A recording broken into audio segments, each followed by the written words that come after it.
Hello, everyone. It's Dr. Ola here with Nisha. Nisha, good to have you back. Oh, Of good to be back. Thank you. course.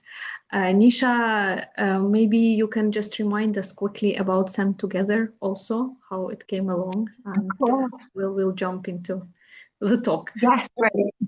Thank you, Ola. Yes, so SEN2gether is a mobile application. It was created by parents for parents. So myself and my co-founders, we all have personal experience of parenting or supporting children with additional needs and disabilities. So we were on a journey ourselves once we got our diagnosis for our children, and we felt there was such a big gap in support. Parents are, families want to help, and your own family want to support you, but unless someone's lived and breathed this experience, it's really hard to relate. So the motivation for the app came from this need to kind of reduce isolation, make a space that was dedicated for send families, and create a community that can keep growing, but also that can be informed by professionals like yourself, Ola, and your team, who can, we can go online, can't we, and Google a million answers, but what do we know is verified? What's certified? What's, reliable, credible information? So we want to bring that to people, along with a space where they can just talk about how they feel, no judgment, a very free space, safe space. So I'd love people to download the app and join our community, and hopefully we'll continue to grow. So thank you. Yeah, sorry, something popped up here. I was sure I closed it. Yeah, we got to go. Thank you, Nisha. Thank you so much. And I think parenting is a journey. Generally, it's a big journey. No matter how old you are, what's your gender, and what country you come from. And I think, like, especially the theme of the topic of our conversation today is, am I a good parent? I feel this question, through my experience, is being asked so many times, and it's not necessarily that it's asked out loud, but that question that is hanging in every parent's mind. Am I doing the right thing? Am I a good parent? How could I have missed it? How could I have not seen it? And so on and so forth, right? So, am I a Yeah, good that whole idea of, sorry, yeah, that whole, like you said, it's not always something we vocalize, but it's that little voice in your head that is saying, you missed this, or your child hasn't done this, or you forgot to take them here, or you didn't do, this constant self-doubt that we have about ourselves is something I'd love to get into with you. Yeah. And it's puts a lot of pressure on every parent because then, it creates an idea that a parent has to be perfect. So it's like, oh, I have to know everything. I have to be resourceful all the time. I have to be calm. I have to be like inhuman, really, really, which is so far from what a human experience is, right? So I think, and I'm sure many people heard of this before. There is a notion of being a good enough parent. So it's not about being good or bad, but it's being good enough. And I think when we say good enough, I like to unpack it a little bit what it means. And I'll put my perspective on it, okay? Okay, so before I tell you what's good enough, let me tell you who's a bad parent, okay? I'll go somewhere very far and I'll tell you what makes us bad parents. Yeah. So for me, Oh, when I wow. see Okay. myself, like, right, like when I reflect on my own parenting experience, when I work with other people, and I exaggerate these things, obviously, just for the sake of this conversation. For me, a bad parent is someone who doesn't want to be aware, who just doesn't want that awareness of how things are going. And this can be linked to lots of denials. No, perfect. No, my way is the best way. It's kind of lacking that self-reflection and also being unwilling to take responsibility for mistakes, because we all make mistakes. So the lack of awareness, unwillingness to take responsibility, and not changing things next time. And I'm joking as a bad parent, obviously, about this, right? But this is actually Of what, course, yeah. We yeah, don't. yeah. But this is actually what makes the I parent difficult. Yeah. Sorry, I think there's a delay here, but yeah, I think it's really interesting because, like you said, in jest we would say bad parent, but there's parents who maybe aren't aware through lack of education or lack of exposure, or they've just mirrored behaviour that has been gone on for generations within their own families. And sometimes it's conversations like this that can really just plant seeds for people to say, actually, I haven't thought of this perspective. So as much as I think the fact that you're even questioning, am I a good enough parent, is so far into that positive kind of realm of parenting, because if you didn't care you wouldn't think of it. So already you're doing amazing, I would say, to any parent that asks me that question. And I think we don't, the word bad is so loaded, isn't it? And I think it's more maybe just a parent that isn't striving for the needs of the child. Like, I think as long as we're putting our child's needs first, Yeah. or wanting to, in the perimeters we have, it's so important, isn't it, that if you don't know, you ask, and don't just suffer in silence, I suppose, as a parent struggling.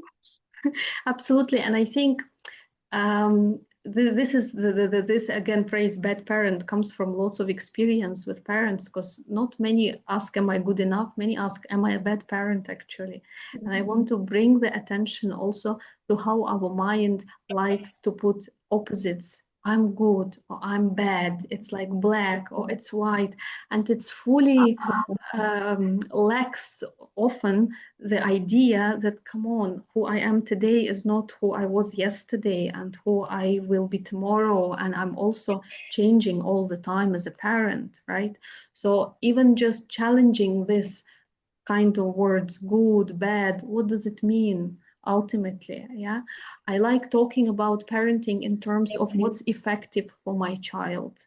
As you said, is it meeting my child's needs, and is it meeting my family needs and my own needs, right? Because when we talk about parenting, again, there is an idea that we focus on the child. Obviously, it's the priority. However, you cannot have the child without a parent there. So parent needs, 100%. right? So parent needs are still very important. And I like talking about this in relation to self-care, but self-care not, like light a candle and lie down in bath, or when everyone screams in the house, you say, I need, time for myself. I'm out for a party. That's not kind of self-care I usually mean. For me, self-care around parenting, it's knowing your limits. If you know your nervous system, if you know when you work best, this is the time to do the most challenging things.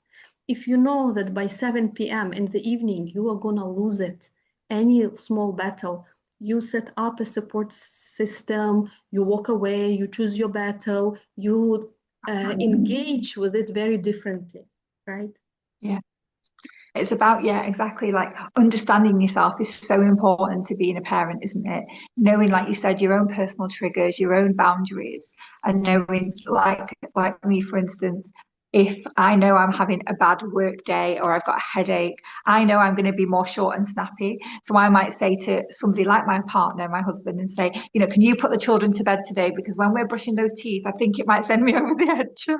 I hear you. But if I wanted to do that, sometimes we have to admit defeat, and not defeat even, that's the wrong word, but like you said, the self-care, and say, you know what, I need to protect myself in this situation now, because no one's going to win. The children are going to be upset, they're going to feel my energy, and then it's just going to be a disaster. But in the moment, it's really hard. It takes a lot of practice and skill to get to that point, I think, because for years I would just plow on and plow on until there's an explosion. Yeah, absolutely. And then I think while you becoming aware of how you work, how you manage stress, how, well, let's say let's not say the word we, how we manage stress, how we manage our anger and so on. This is by default. The child will learn because they witness you, because they witness Mhm. us in these moments. But if they don't witness us, being compassionate to ourselves, taking responsibility for things, stressing that learning is a process for everyone, even for daddy or for mommy. I'm also learning. What I've done was not right. Let me try again. So, modeling these things, this is what actually makes parenting effective, because ultimately we are not striving for perfection. We want to be real, authentic, but we want to learn and show how to manage emotions, right? So that the child Yeah, can learn from us to do the same. And absolutely. it's done by default. Yeah, of course. I think a question that I come across a lot in our community forums on SEN2gether is parents saying, what could I have done differently? My child has autism, they have ADHD, they have a neurodiversity. What did I do or what could I do differently? And that guilt and that burden of something that we know there is no evidence to suggest it's anything to do with parenting. But parents seem to, like you said, we see black and white. What did I do? Where did I go wrong? What should I have not done or done? What advice would you give to parents who may be in that cycle of that kind of self-talk and negative self-talk? Yeah, I think it's good to educate ourselves, right? So, as you said, we know that there is biological reasons for many things. So it's not Hmm. necessarily what we do, but I think it's also very important to understand your guilt cycle, as you said. It should be a stage. It shouldn't be the destination or vicious cycle. It's Mm. a kind of loop. Because I mean, it's normal for all of us to question, have I done something wrong? Question is valid. Okay, we read about it. Sounds like it's not me. There are other reasons for sure. So let's move on from this and let's use our energy for constructive. How do I support my child instead of, using that energy to be angry with myself, with my kid, with life? It is what it is. We are where we are. Beautiful experience, no matter what, as we say, all is well. And let's use that energy. How do I meet the needs of my child here? It's not what I did yesterday. It's what am I doing today to support my kid.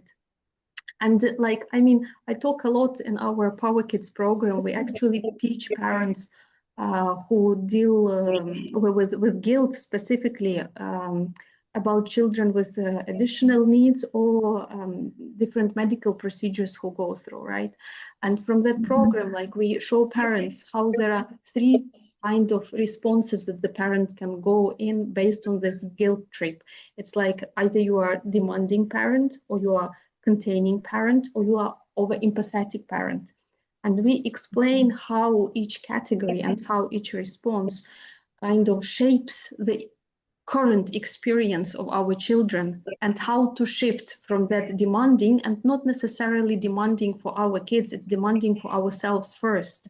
Because if you are over demanding, you'll do the same for yourself, for kids, for everyone around you. If you are over empathetic, again, it's not the best position to be in because you are becoming oversensitive. It's like everything becomes too much. You are not supporting your kid. You can just, you're falling apart, right? But being the contained and containing parent, guiding parent, it's a journey where we reach at some point so that we meet our needs with compassion and our children's needs also. And it sounds like to get through that journey essentially to where we want to be idealistically, it can sometimes need that extra support. So for parents maybe listening to this now who can resonate with a lot of what we're saying but aren't able to move through the cycle and feel very like stuck in that moment of what did I do or the guilt and the blame, what would you say would be the next steps if there's been a period of time where that isn't shifting for them? Yeah, so I mean, number one, it's not your fault. It's that the feeling of guilt is staying there, but it's not because it's your fault. There's nothing anyone can do for the child to be on the spectrum. Science, full stop. There's nothing anyone can do to have this, right? And just number one, just as I said, explore the research, know the reasons, right? And just accept that it is what it is. And number two is connect with the community. As even through SEN2gether, I talk to other parents. It's the question that everyone asks. It's the guilt that everyone feels, but it's just a feeling. It doesn't have a scientific ground. And then, Yes. maybe even reach out to parents, to us, to just so that we can support you come out of it and guide you how to become that containing parent. Because it's not easy, right? I mean, we become parents, but there's no course in school, in university, and I think there should be, because even with the course, with two kids, I was thinking, okay, the book says like this, it doesn't work in practice. Where did it go wrong? Yeah, I'm there with you, honestly. And like you said, every day is a learning, but I think the parents, where you're questioning and you're analysing what you do, is knowing that you're on the right track. If you're Yeah, watching this and you've done what we're saying, I think you're definitely on the right track. And we don't want anyone to be kind of suffering in silence. And there are hard days. It doesn't mean you need to run for professional support. You know, let's be realistic. There's days where we all want to pull our hair out, but then there's days where we can stop, reflect. I think if you're doing this, that's probably natural. But if you're really down for a yeah, prolonged period, yeah. reach out to people. There's people out there that even conversations like this can really be uplifting and, you know, help you see another perspective. Yeah, no, you're not alone. Absolutely. And just allow yourself that moment, right? And then move on from it. It's just a moment. We're just not kind enough to ourselves. And I think that sometimes we have to remind ourselves, just be kind. You know, you're two humans or one human or whatever, how many humans you have, they're breathing, they're eating, they're happy. You Yeah, know, give ourselves a break. If they've forgotten, the 7 things they need for school and we've not taken them to the million appointments because we've missed one, it's not abs- the end of the world, is it? absolutely. Absolutely. It was so lovely talking to you, Nisha. Yeah. Thank you so much Thank for you for your coming. time. Take care. Bye bye. Thank you. Bye.